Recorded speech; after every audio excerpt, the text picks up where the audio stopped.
be like this. In and out, they said. A show of force, they said. The Hellgast war machine was destroyed on Vecta, and you guys just need to sweep it up, they said. But, like any animal, the Hellgast are at their most dangerous when cornered.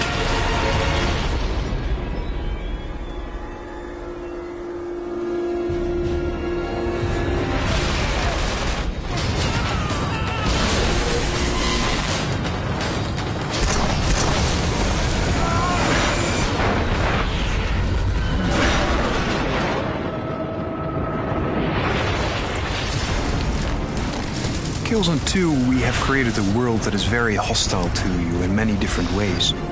But at the same time, we've created a world that is very real and very believable. When we started developing the world of Helgen, we really started at the basis for almost anything we design. And the basis is basically the Helgas themselves, their ideology, their politics, and that goes for anything in the world, from their cars till their vehicles, from the houses that they build. Everything's kind of built from this ideology upwards. We decided to host Killzone 2 entirely on Helgen, which is an alien planet, but it still looks very eerily familiar. So you'll recognize a lot of the things like the structures and the buildings, but you won't recognize lots of the Helgen technology. This allowed us to create a unique world with 5 completely different gameplay environments and 10 completely different experiences. The audio really adds to the cinematic nature of Killzone 2. We have a dynamic music system, which means that whenever action is ramping up, the music will ramp up accordingly as well.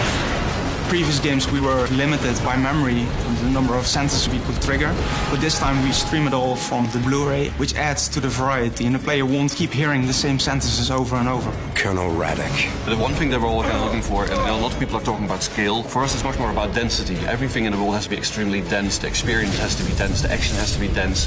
You know, you can look at the world and it can be very large, but it can still feel empty. So on a very small scale, putting nasty little details in the environment, water dripping everywhere, bugs and insects kind of throughout the game. One important aspect is the city itself. It needs to kind of look threatening. So we started looking at their architecture, how their skyline looked, making sure that it almost kind of looked like a ragged knife. For Killzone, we've taken inspiration from the great totalitarian 20th century regimes. You see that reflected in many things on Helgen. You see it in the architecture, kind of Stalinistic, pompous. You see it in the weaponry of the Hellgast, which is very mass-produced. Everything that is Hellgast and Helgen kind of feels very replaceable versus very individualistic for the ISA. The main thing about Killzone is immersion. Everything that we do, we want to kind of really immerse the player in the experience. We always wanted the Hellgast to be very menacing, and we needed to have a world that fit very well with that character. So we started looking at making everything be very scary, very hostile, very threatening. And there's a very good German word for that. There's a word that they call unheimlich. Unheimlich basically means unhomely. And that's the sense that we wanted to give the player. This is really somebody else's society, somebody else's world. You're not welcome here.